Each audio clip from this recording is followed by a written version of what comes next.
Good afternoon, friends. Welcome to the webinar series, Framing the Future of Forestry in Maryland. My name is Gary Allen. I'm the president of the Maryland Forestry Foundation and the host for this webinar series. And we're looking forward and want to thank you for tuning in today and joining us for this webinar. And welcome. This is a series of webinars designed to help stretch people's mind and introduce them to topics of relevance and importance to the future of forestry in Maryland and forestry in general and how it affects issues and policies and programs and projects in the future of Maryland. We're interested in exploring these topics, and if you want to sign on to marylandforestry.org and suggest any future topics, we would welcome that.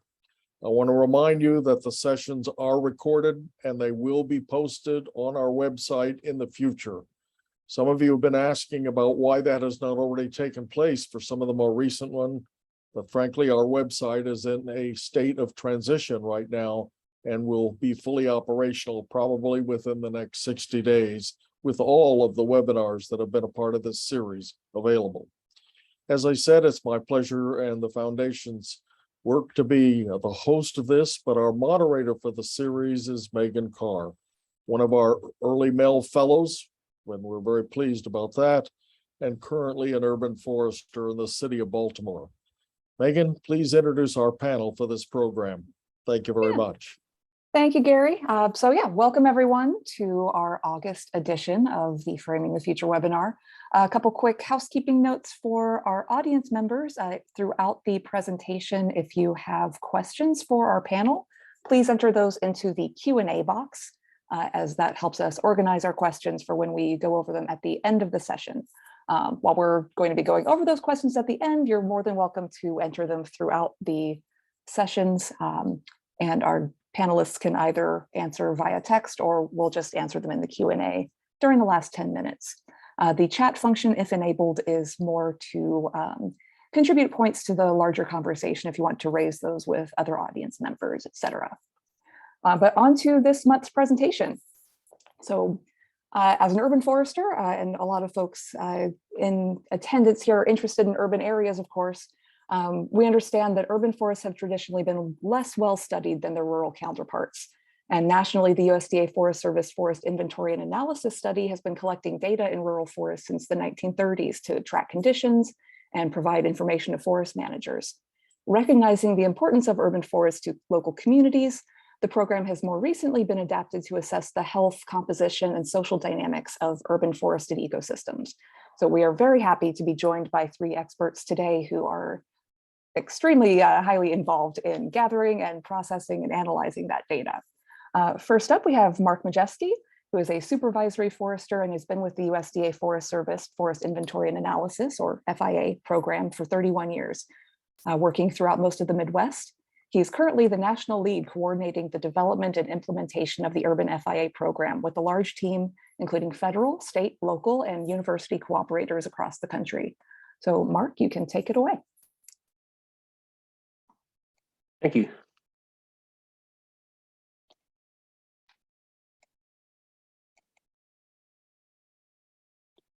How does that look? Looks great. Fantastic. Well, thank you so much. Thanks for having me today. Pleasure to be here. Beautiful day outside here in Minnesota. My name is Mark Majeski. I coordinate the Urban FIA program nationally. I'm stationed up in Tofte, Minnesota, and although I've been with the Forest Service for many years, I've only been focused on this urban type of work since around 2013. So I guess just kind of trying to frame our conversation, I guess I always look at this as it's all about the story, a story about trees, regardless of where they're growing, in a rural community, in a traditional forest, or even downtown. It's all a story about the trees. And those of you that aren't all that familiar with the FIA program in general, just kind of frame the rest of the discussion based on the traditional program. It's broken down into three main components. The first being long-term monitoring, kind of taking a look at the forest area and where the forests are, species composition, size, the overall health of the trees, as well as how the forests are changing over time through growth, mortality, and removals from harvest. That's the main aspect of what we do in traditional FIA. Beyond that monitoring, we also look at the products that come out of the forest, and how those products are used throughout the country. And the third leg of the system is kind of a social perspective of what people feel, how people feel about their forests. So these three tenets of the traditional FIA program that has been around for like 90 years or so, they're all mimicked and all duplicated again in the urban FIA program. So we're still getting at these same data. And kind of looking at like why move from the traditional approach to FIA into these urban areas, and a lot of it's just about lack of information. Traditionally, I mean, after 90 years in the business, it's easy for me to say at home here in Minnesota that about 34% of the state's forested, over 12 billion trees on FIA defined forest land in Minnesota, and that aspen is the most numerous forest type. If they even like drill down to a certain species, I can tell that there's over 1 billion ash trees that are over an inch in the state, and that those ash trees make up about 8% of all the trees in Minnesota. So I can get that big perspective on FIA defined forest land areas, and FIA defined forest land are those areas that are at least 120 feet wide and an acre in size that are not developed. But once I move out of that forest centric approach, I really don't know much about the urban ash resource. What's its distribution and how it's changing over time. So that was all part of the reasoning behind kind of moving our traditional focus from trees into urban areas, also to pick up these trees that we'd left behind in the past. It all started back in 2013 and in preparations for the 2014 Farm Bill, where Congress asked us to come up with a plan to move our traditional grid from forested areas into urban areas. And in that premise, you know, the whole goal was to treat a tree as a tree, whether it was growing in a traditional forest or in an agricultural setting or even downtown. Pretty much treat a tree as a tree. All trees are working trees. Kind of collect that same suite of data on all trees and then kind of label the trees after the fact, as opposed to thinking of them uniquely different. And in doing so, I mean, that was a really big shift for the FIA program, going from that forest-centric approach to an all-tree approach. But I think that's the trajectory that we're on now, and urban FIA is just the first step in taking that approach. Being able to speak to the forest resource across the whole urban to rural gradient, from downtown into suburbia, on into rural areas, agricultural areas, right back into more traditional forested areas. Just being able to capture that resource across all those areas. And kind of big picture goal, kind of on a national level, the goal was just to annually monitor forests of census defined urban areas across the whole country, with a special emphasis on some of our most largest cities. And we only picked the largest cities because we only had so much money, or we thought we only had so much money. So we picked about 100 cities or so statewide, I mean nationwide, to focus on. And in order to get this work done, we've kind of taken all the history and experience from the traditional FIA program and combined that with all the history from the last 30 years or so from the iTree program. So pretty much we're able to take, imagine just taking the traditional FIA field guide and still being able to get all that timber volume information that our traditional users are used to seeing. We're still collecting all that in urban plots, but in addition, we're also collecting the base protocols for the iTree Eco 6 field guide that allow us to publish ecosystem services, the benefits that trees provide us that a traditional, maybe an urban forester might be used to seeing from previous iTree inventories. So by combining both of those worlds together, we're able to deliver a holistic approach of what's going on in the urban forest from both perspectives. The FIA has always been known as the nation's forest census, and I guess I really see this as us transforming into the nation's urban forest census. But even moving beyond that, our long-term goal is looking at all trees regardless of where they're growing.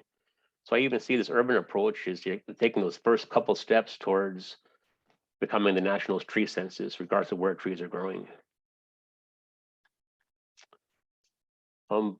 One of the strongest benefits of working with the iTree folks is just being able to, by using the Eco 6 field guide, we're able to get the base variables to be able to share the ecosystem services that each tree provides. And as far as telling that story that I was speaking of, when you really sort of quantify these benefits, but then take one more step and then monetize those benefits, really goes a long way to helping move policy within our communities. From a big picture standpoint, the whole urban FIA program, it's high level strategic level thinking, and everything's all set up to function across both rural ecosystems and urban ecosystems to work on both public land and private land. Probably one of the biggest differences from a traditional, let's say, I3 Eco project is that it involves annualized data collection. So we're not talking about a snapshot in time.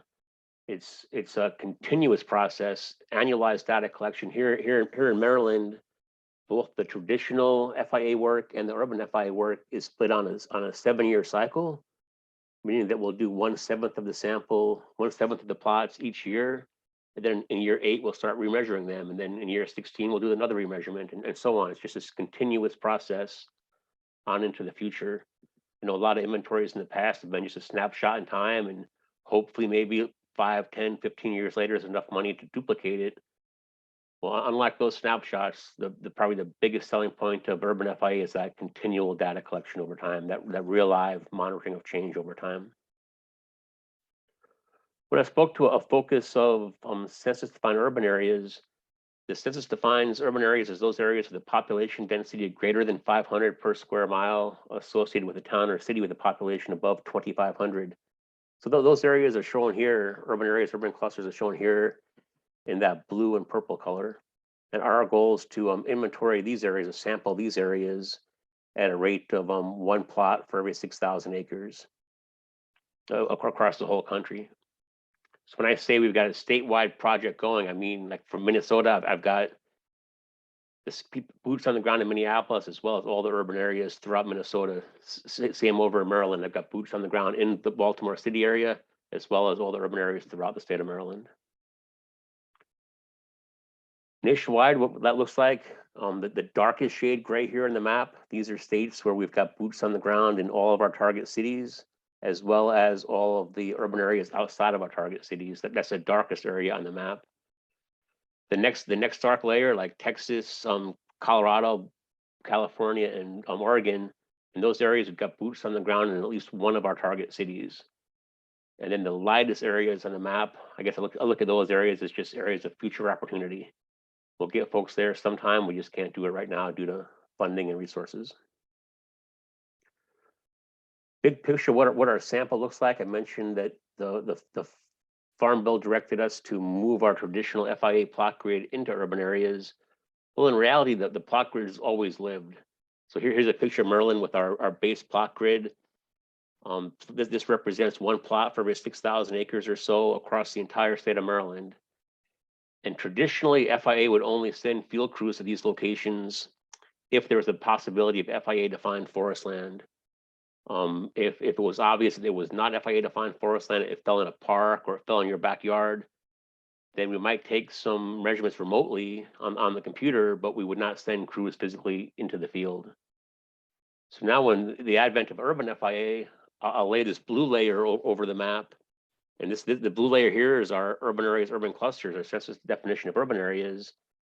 Now, within these blue areas, any of those dots, any of those plots, whether they have trees or don't have trees, or they have forest land or don't have forest land, every one of those plots is turned on, and I will physically send a field crew to collect data at each of those locations. So what that looks like in the Baltimore area. So I've gone from the big picture state perspective, drop down to the metro area around Baltimore. Shown here is the Baltimore core-based statistical area. Those are the counties associated with Baltimore based on commuting patterns. I've got that outline here as far as the counties included. Then looking at the blue areas here, those are all the urban areas, urban clusters that the census defined, and the blue dots are each of our base plots.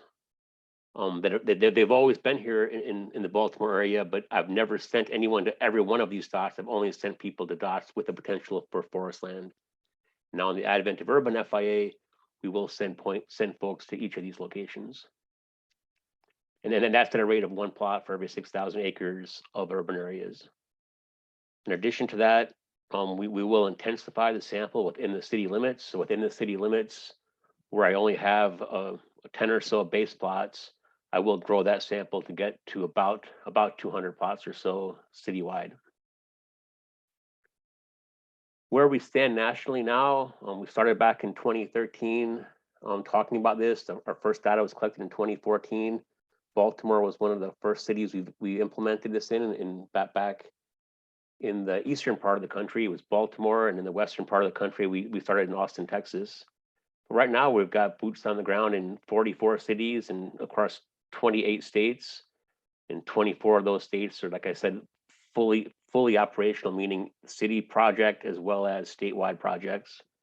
And this year we did add, to get to that 44, we did add 5 new cities this year and 5 new statewide projects this year. As far as data status, I mentioned it's a 7-year cycle. So even though we started collecting data back in 2014, it just takes that 7 years to get that first full data set.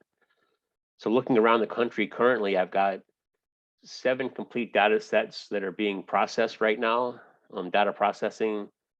I've got 10 complete data sets that are in the Urban Data Mart. Urban Data Mart is where I can get baseline base data, raw data downloaded. And then I've got 16 cities that are already on remeasurement data, meaning they've completed their first cycle. So Maryland would be one of these areas, completed their first 7-year cycle. Now they're starting the next 7-year remeasurement cycle. Have one city, Austin, Texas, because they accelerated data collection back in 2014. They're already on the beginning of their second remeasurement cycle. So great possibility for change data analysis there in Austin. I've got 10 complete cities in the data mart. It says 9, but I believe I've got 10 cities in our My Cities tree application. I've got 1 city in the publication shop, and I've got 2 complete reports. Those are those initial accelerated cities of Austin and Houston, Texas. Looking further down the line, showing in 2021 here, I've had 7 completed cities. We took some time to make up for us falling behind during the pandemic. By the end of 2021, I got 7 more completed cities. Looking out over the next 3 years, I'll have an additional 15 complete data sets. And then looking out to after a brief break in 25, looking out at 26 and 27, that's another 12 complete data sets. So lots of data in the pipeline. All this data is collected consistently nationally. So great opportunities to compare city to city or state to state moving forward. As far as access to the data, there's kind of three main access points to get at the data. I kind of break them down. Like first with the Urban Data Mart, this is where you can just download the raw data. And I guess I'd have to say it takes a certain skill set to be able to draw this data out, more of a high level skill set. But take it down 1 tier and think about what we call the Urban Evalidator. And we're still building the Urban Evalidator, but that's more of like a average researcher type tool in order to query the database and table up some summary data. We're still working on that now, but that's a very like an entry level point to for people to interact with these data. And drop it down 1 more tier to our My Cities tree application that we built with under cooperation with the Texas Forest Service. When you think of My Cities trees, think like iPad, grandma, and a recliner. Very easy to interact with the data, explore your data, even run reports, print reports, all from the ease of a smartphone or even a tablet. Very easy to use. That's probably our #1 go-to spot for sharing these data. When I started out, I spoke to the 3 components of the FIA program, the monitoring, which we just talked about. Then the second component was how people use wood from our traditional forests, and or in this case, from an urban perspective, what happens to the material that comes out of the city. There's more wood that comes out of cities than the entire national forest system combined, about over 14 million tons per year. Lots of wood, lots of interest in urban wood flows, the generators, the processors, the producers. We've done some pilot work to examine this in Baltimore a couple of years ago, but then things just got so complicated moving city to city. Everything's so different, and with lack of funding, we haven't made too much more progress on the urban wood flow perspective. But now that we're starting to hit some remeasurement data, I think we'll have some better opportunity to maybe reopen this investigation into how wood products are being used in city by city across the country. And that third tenet was the social perspective, what people feel about their urban green areas. And we are operational in all 4 FIA units around the country. And I believe Nancy will speak to this a little bit later on. So that's all I'll say is that we're operational in all 4 FIA units around the country. So once again, I just want to end with just the power of the story. And this is the story of a lot of the trees that maybe we've missed over the last 90 years of working for FIA that didn't fit that FIA-centric definition of forest land. So we're able to pick up that trees. Our premise is all trees are working trees. And now urban FIA is able to fill those gaps and tell that whole story. And we always stress telling the whole story that I come from a more timber background, and I think it's very easy for people to put timber into the economy and perspectives and understand what it means for local communities. And I think a lot of the urban FIA work does speak to the benefits that trees provide us, clean air, shade, cooling effects, that kind of stuff. But even I think we often forget to talk about the economic benefit of urban forests. And I know Texas does a great job of this, just speaking to almost $5 billion a year added to the economy and almost 60,000 jobs created within the urban forestry sector, and almost over $2 billion in labor income on an annual basis. I mean, a real big economic impact. And I think we could all do a better job of selling that, and in doing so, bring more attention to managing our urban forests. So right now, where to next? I said we're in 44 cities nationwide. I've got no new cities yet lined up for 2023. We're still playing catch up from the pandemic, but I'd hope to be able to add some more in 2024. So with that, thank you for your time. Really appreciate being able to be here today and share some time with you. Thank you. That was great. Thank you, Mark. Really appreciate that really excellent overview and touching a bit into some more of the depth. And I have jotted down all trees are working trees for my own personal reference later. I really like that as a thing to reflect on. All right, so I believe up next, Tanya will be joining us. Tanya Lister is a research forester with the Forest Service Forest Inventory and Analysis Program working out of York, Pennsylvania. She's an FIA state analyst with research interests that include forest fragmentation, urbanization, and land use change. Tanya has been involved in the Urban FIA program since its start in 2013 and is helping lead urban analysis and reporting efforts for the Northern Research Station. I'll turn it over to you, Tanya. Thank you. And thank you for having me today. I'm happy to be here. I wanted to carry Mark's presentation a bit further. He touched on a lot of things actually I'm going to talk about. So maybe I'll be going into a little bit more depth. There might be a little overlap here. But looking at the specifics in Baltimore, as with the FIA's forest land inventory, the urban FIA inventory is a repeated continuous inventory, like Mark said. So sample plots are measured in a spatially distributed panel system. So you can see the distribution here with different colored plots representing different years of data. Baltimore, Maryland, like Mark said, is on a 7-year cycle. So 1/7 of the data of the plots, the total number of plots are measured each year. With 200 plots in the city, there's about 1 plot per 260 acres, to give you a feel for sort of the intensity. And there's approximately 1 plot per 6,000 acres in the urban areas and throughout the state. So that makes a total of about 200 plots in those urban areas within Maryland outside the city. So as Mark said, the urban inventory incorporates the variables from both the urban FIA forest land inventory and the iTree eco protocol.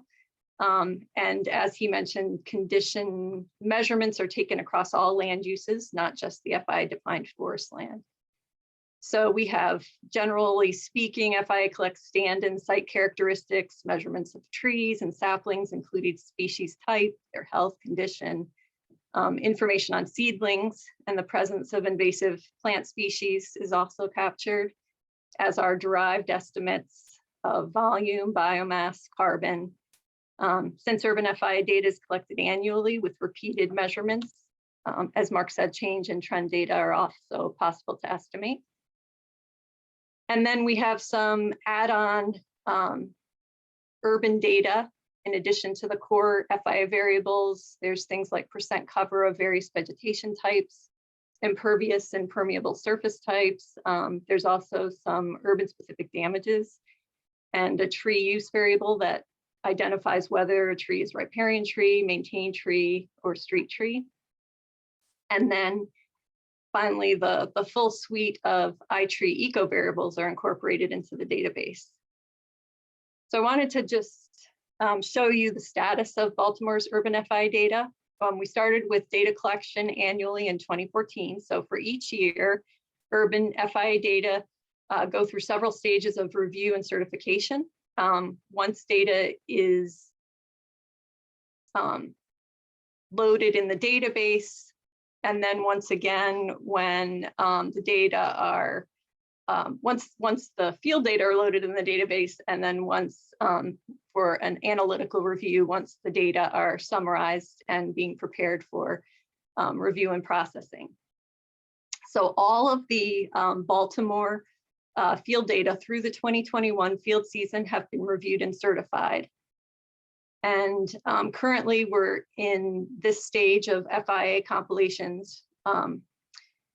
So that's where sort of the modeled attributes and computed attributes like volume, biomass, and carbon are added, and the data are expanded to the population level.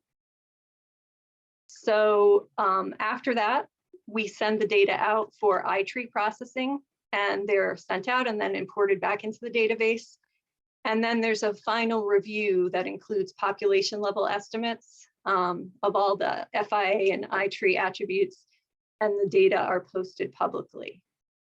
So once again, this is sort of the stage we're at with the Baltimore data, and we're hoping to have a full set of the full cycle data for Baltimore posted to the FIDB publicly by the end of the year. So I want to talk a little bit about data access. I'm going to a little more depth than Mark did. One way we deliver data to the public is through urban FI reports. Urban FI reports have been published for Austin and Houston. And with the San Diego report, we moved toward a more automated production of these reports with some customizable sections. So since Baltimore is getting close to having a full cycle of urban FI data published, we'll be forming a city reporting team to help with the final data review, analysis, and reporting. Besides written reports, there's a number of ways to access and summarize urban FI data. Mark touched on these. There's some additional ones here. The Urban Data Mart, Urban Forest Stats, which is that validator tool that Mark mentioned, Core Tables, and the My Cities Trees app. So I'll talk briefly about each one here. The Urban Data Mart is accessed through the FI Tools and Data website. Some of you might be familiar with this page. It's used to access the traditional FIA Forest Land Validator and other tools. So you can also see that My Cities Trees is accessible here, and the Urban Forest Stat tool and Core Tables will be here as well once they're go public. So in the Urban Data Mart, you can see this is just a screenshot of the Data Mart. You can see the 10 cities with data available. And if you click on, or if you zoom in the area of Baltimore, you can see the footprint of the study, but there isn't data there. Data in the Data Mart is downloadable. It's a single file in a couple of different forms. But it's primarily a single file with relational tables and reference files. So data in this form is more for power users, like Mark was saying, people with a deep familiarity with the urban database structure can load these files in a relational database and sort of develop queries to produce population estimates. But this data is kind of difficult for the general urban data user to work with. So we are working on other tools, and one of those is this Urban Forest Stats or Urban Validator tool. And here you can see a screenshot of the tool as it exists now. This does the work of translating those relational tables into population level estimates. Data can be summarized by a bunch of different variables. And many of you may be familiar with the traditional rural validator. The urban forest stats tool has a similar look and feel. There's a phase 1 version of the tool that you're looking at here that's being tested, and there's features being added. We're getting a lot of good feedback from some cooperators and users to improve the tool, add mapping capabilities, and lots of different things for future releases. So you can see the series of drop-down menus. You can select this geography. Here I've selected BC, selected number of trees as the estimator, row variable, land use, column, ownership group. You can also add a couple of different filters here. And the output comes as a table with sampling error. And it's some additional information along with a citation below, similar to the Validator program at this point. But like I said, we're hoping to add some cool new features too. And so as I said, that's in production also. This is being worked on with input from analysts and partners. We're developing a set of core tables, which hopefully kind of includes all the most of the estimates that users will be interested in. So the idea here is that tables would be automatically generated annually for each city project. And you know, as we get new estimates like these estimates of change, we'll be adding those to the standard set of core tables. And now this final data access app. It's also available here. Here's a quick view of, I think, the handheld version of My City's Trees. This is the best way right now to access urban FIA data. So Texas A&M Forest Service, in partnership with FIA, developed this interactive web-based application, and all cities will be that have full cycles of data will be loaded into this, and it will contain the most recent data. And here's sort of a view of the app. You can see cities in red have data available, and the gray city markers are also interactive. So you can actually click on Baltimore and see the status of you know, when the survey began and sort of where we are in processing. So in the app, you basically select a city, and then here we have San Diego, so you can see it zooms into the city footprint, and then you can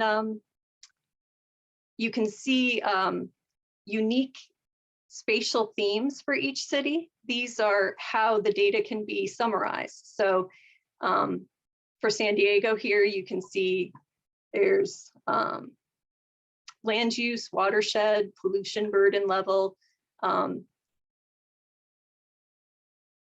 or land cover, sorry, climate zones and income levels. So if we select the income theme, you can then go to this screen and you can actually toggle on and off different classes within that screen. And you can also select your category here in the drop-down menu. So you see some of the basic iTree Eco type outputs there. There's also species level tree data by land use, diameter, and ownership that can be downloaded. And using the icons up here, you can also generate printable data summaries and reports. So it's a really cool tool. The spatial themes are available for selection, they're unique to each city. So since we now have a full urban FIA data cycle in Baltimore, we're at the point now where we can meet with local partners and cooperators to pick which spatial themes would be best for Baltimore. So some of the themes, in addition to these for San Diego, that are selected by other cities include things like the CDC's Social Vulnerability Index, surface temperature, heat island effects. And the idea is really to make those themes really customizable and to the city to meet the city's needs. So that's an opportunity for folks in Maryland to kind of get involved in what those themes might be. And before handing the baton to Nancy, I just wanted to give you a quick look at what we're working on for the future of urban FI reporting and analysis. We'd like to explore more online interactive content and dashboards. So there's several tree-level dashboards that have been developed for some city projects.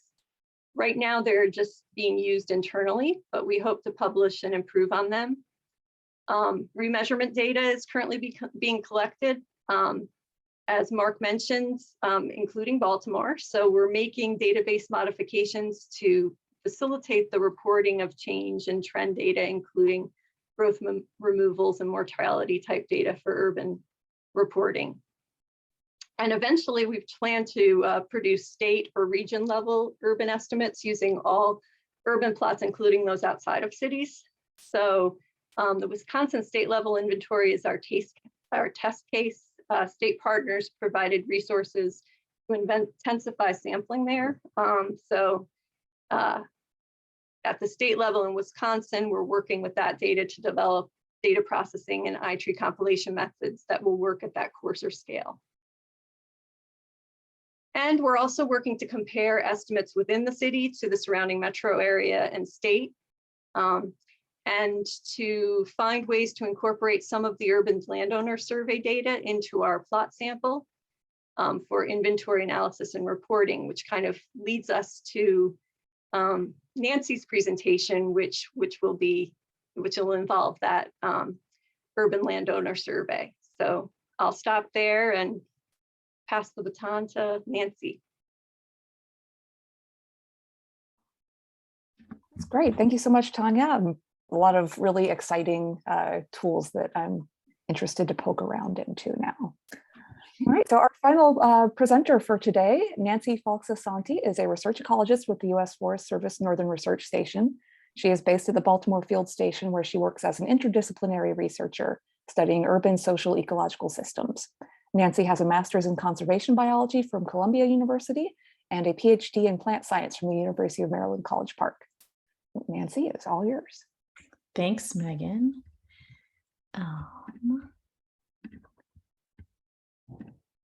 All right. Well, thanks again for inviting us. It's great to have a chance to share some of this work locally in Maryland. I'm based at our Baltimore Field Station, as Megan mentioned, and this is great timing because we've just finished sort of reviewing results from the Baltimore landowner survey and have a couple publications currently in policy review that should be out shortly. And so it's great to be able to finally share some results from this project, which has been in development for several years. And it's a collaboration between the Forest Service and the Family Forest Research Center up at UMass Amherst, where Brett Butler is located. Some folks might be familiar with the National Woodland Owner Survey. Brett oversees that program and also oversees a team of us working on the Urban Landowner Survey. So again, this is sort of an adaptation of that National Woodland Owner Survey to urban systems, and much like the FIA program writ large, there's a movement not just into urban areas, but sort of into all lands. And so I think the NWOS is also thinking about how to capture different types of green spaces and lands across the country, and going into urban areas is part of that push, part of that adaptation from a more traditional look at these small family forest lands that had been surveyed in the past. So the goals here are to better understand who owns and manages trees and green space on private residential land across America's urban areas. And so there's a thought that, we do generally understand a bit more about how public lands are managed in the cities. There's a lot of collaboration and networking among public agencies at all different levels, but to really understand what's happening on private land, is a bit more difficult, right? There's a lot of landowners there with a lot of different practices, attitudes, and behaviors. And so we're hoping that's where this survey can come in and shed some light on that topic. And just a little bit of background for sort of how we got here. There's been several years of piloting and testing of the survey, starting in Texas and Wisconsin, which have been sort of some early adopters and investors in the urban FIA program generally. And so those surveys, there was focus groups that took place in those locations, as well as in Baltimore several years ago, focus groups with urban forestry professionals, as well as a selection of private residential property owners to see what questions made sense and what information folks were interested in getting. And then pilot surveys took place in Texas and Wisconsin, but Baltimore was sort of the first time we used our final version of the survey that is now being used in every location moving forward. So although we do have reports from Texas and Wisconsin, it's kind of exciting to have Baltimore come out because it is a template for how we'll be reporting on this information into the future.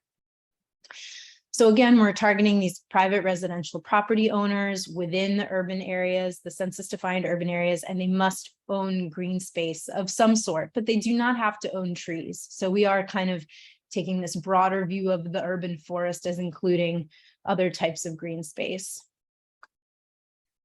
It's an area-based sampling frame, so similar to the plot sampling, there's a grid laid across the city, and the size of the grid is related to how much residential land is in the city. Whenever possible, the surveys are sent to landowners who have an urban FIA plot on their property, but that is only realistically going to happen in sort of a handful of cases. And then, of course, not everyone responds to the survey. So we do co-locate it whenever we can, but we need to send the survey out to many additional property owners, in addition to those with the plot on their property. We're seeing about a 20% response rate so far, which is not too bad. I think in recent years, doing surveys has just become more and more difficult. Getting responses has become pretty difficult. And we do have follow-up phone calls after the mail survey, but of course that can be difficult in this day and age to contact people and track them down by phone. But so far, this is the method that we're sticking with, and it has been working to get at least 100 surveys per city. That's our target, so that we can generalize about the population of that city and sort of compare across cities. You know, being a national program, part of the goal is definitely to understand the differences among cities and regions. So this is just a sort of an overview of the categories of questions that we have. And I'm not going to go through all of them, but I thought I'd highlight some of the interesting results that we're finding so far and just illustrate the types of questions that we have, but I'm happy to go into more detail about any of these topics in particular. And I'll just say that the survey is a combination of, you know, the National Woodland Owner Survey, starting with some of those questions in some ways for comparability, or just that ability to make comparisons between urban and rural landowners to the extent that that makes sense. And then incorporating some questions actually that have been used in Baltimore through the Baltimore ecosystem study. And we have sort of a strong history of social science in and around the Baltimore region. And so particularly in terms of behaviors and attitudes towards the environment. So we incorporated some questions from those instruments. And then again, those focus groups where we were able to actually workshop the questions and see what made sense and didn't make sense. And then urban wood use, you know, trying to, as Mark was saying, link the different components of urban FIA together so we can understand people's perceptions of urban wood once we start to get more information about how urban wood flows operate locally and what kind of wood resource is available in the city. So these are examples of some of the basic questions we ask and the ways that we're going to be presenting them with, you know, with error bars. So as we know, it's a sample, right? And we definitely want to be straightforward about the confidence intervals we have around any of these citywide estimates. So you can see folks don't necessarily have a huge number of trees on their property, but a lot of people who answered the survey do have at least one tree. And we also ask about these other types of property features so we can get a sense of what type of green space they have. We want to know about their concerns. You know, there's a lot of attention paid to why people don't want trees, right? When we're trying to increase urban tree canopy and we have tree giveaways and programs like that, and people aren't adopting them, why might that be? You know, and then how can we use this information for outreach and sort of public messaging campaigns? In Wisconsin, for example, they were really interested in this survey because they were able to craft social media campaigns based on the information they got. They really saw it as improving their marketing for their urban forestry programs. And we want to know about specific activities that are happening on the property. Of course, some things like planting trees are going to probably happen much less frequently than other things like planting flowers or pruning. Now, this is a really interesting area, this idea of where people get assistance and information and who they trust for that information. So this question is intended to get at programs like Tree Baltimore, Blue Water Baltimore. You know, there's organizations that will do tree giveaways or outreach to homeowners, and we just want to know if residents are familiar with these programs, how often they are or are not, and how does that change over time, right? It might be interesting to track whether continued outreach and publicity for these programs actually increases the number of people who are familiar with them, or if it's just hard to reach certain segments of the population.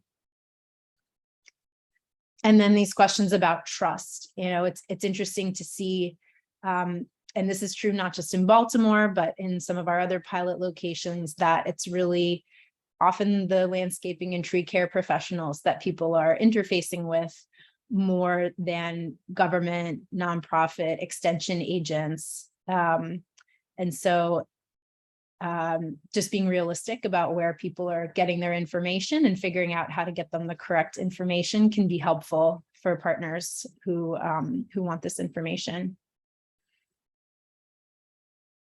And again, this can sort of advise marketing and outreach from natural resource agencies when they're trying to think about how to reach private landowners.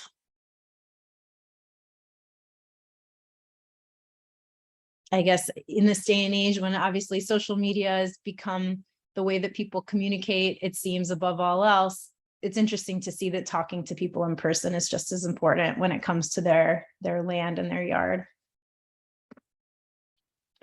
And then urban wood. So we are still figuring out, I think, the best ways to ask some of these urban wood questions. It's an area that has been really hardly studied at all. You know, what are people's perceptions of urban wood use? What is their interest? What's the market like for these products? And so we do have to keep in mind that this is a particular segment that we're asking, right? These are private residential landowners. So this isn't the entire population of Baltimore explaining, you know, how important these products are, but at least it's giving us some insight into how people perceive these products, particularly when they may have trees coming down, and they might think about how important it is that those trees get put to some use, or if they don't really think about it and they're, you know, just happy for them to go off to a landfill. And so you can see we use these Likert type scales where people would select how important some of these statements or how important some of these actions were to them. And then we also asked about specific wood products. And it does seem that people are most interested in some of those lower value, more common products, wood chips, compost. But again, this is only a certain segment of the population, right? And so this is at least gives some insight that, you know, there's products that may have a smaller market or just maybe more unknown to people. They may not even think that they can get whole logs from the city where they live. So with that, I'll wrap up just to make sure we have time for questions. Again, I want to acknowledge Brett Butler and the rest of our team working on this urban landowner survey. Thank you so much. That was fantastic, Nancy. And I have a bunch of questions, but I will first make sure that the folks in the audience have an opportunity to ask you guys some questions. So we already had one that Mark took the time to answer in the chat about, who the folks are that are, taking the field data collection information. We have another question that's somewhat related. It's really geared towards some of those, FIA field data gathering positions, that if a young person wanted to do this kind of work, what education and training should they get and how would they look for work?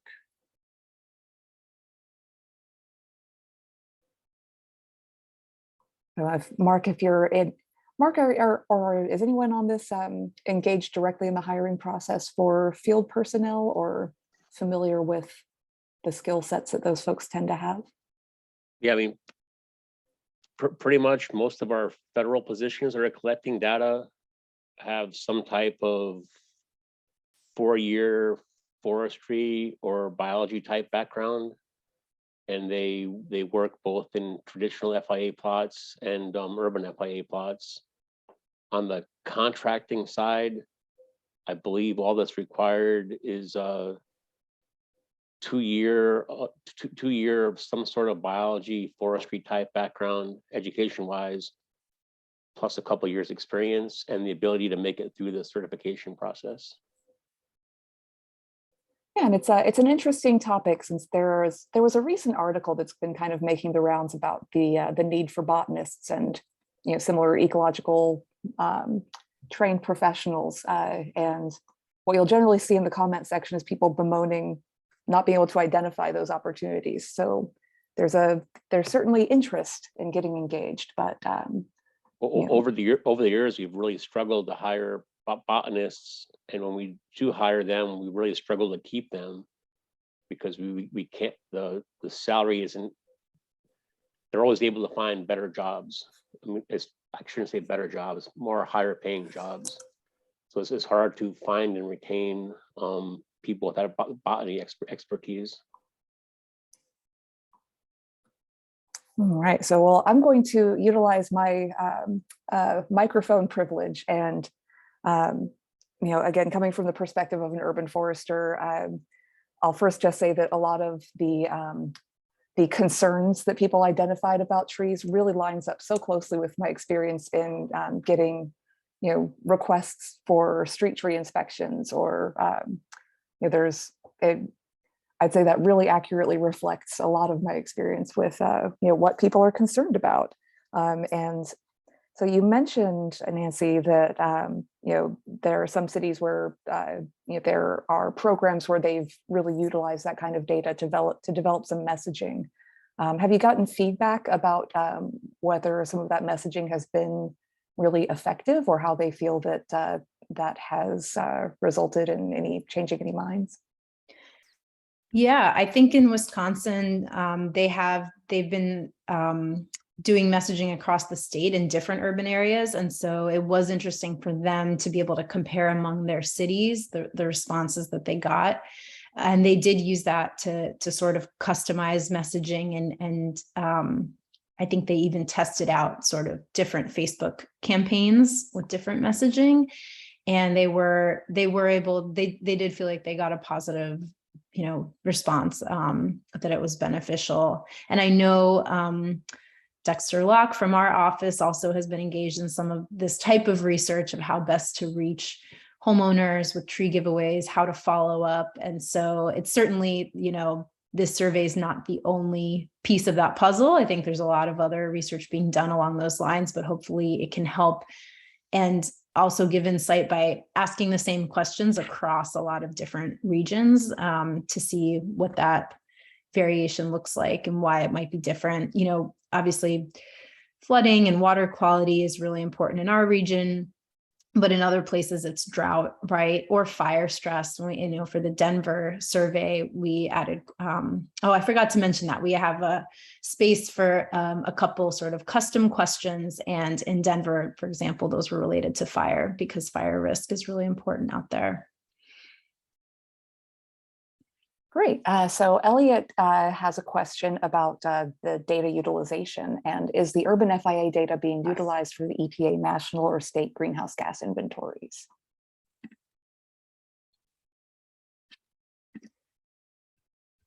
Oh, sorry, I was distracted by Gary's question in the chat. There's a couple questions. Sure. So since we don't have Baltimore data yet, I guess it's not being used yet for these greenhouse gas inventories, but nationally, I don't know, Mark, if you know the answer to that. I would guess maybe not yet, but it's probably something that hopefully we can connect with those programs and can be used for those inventories once we have more and more cities available. Yep, right now, even during the current iteration of the updated version of those protocols, a lot of the urban section of that document is based on various iTree methods to capture data, and a lot of it focuses on the use of iTree landscape. And as Nancy just mentioned, because a lot of this urban FIA data is still very new, it hasn't been incorporated into the base data and landscape. But our goal nationally is to bring on the real live urban FIA data into iTree landscape, as well as the real live FIA traditional forest level data into landscape. So when it comes down to the NTD guideline, the new NTD guidelines for greenhouse gases, that we are using this real data as compared to estimated data. That is our long-term goal. We just don't have the data sets available yet on the urban side. And I'll just address there. So there's a couple different publications that will be, on the horizon. This landowner survey report should be coming out, I would hope, within the next 6 months or so. We're in policy review, and then it does take a little bit of time for our publication shop to put it together. But then it will be publicly available on the Urban FIA website and the National Woodland Owner Survey website through the Forest Service. And then in terms of plot data, we'll have a Baltimore report that I'll be leading and sort of convening folks probably like you, Megan, to take a look at and review. And the data, but even before that report is finished, the data will be fed into My City's Trees, that application that we saw from Tanya. And so there will be an ability to create summaries, download data, and do all of that even before we have a PDF report from the plot data.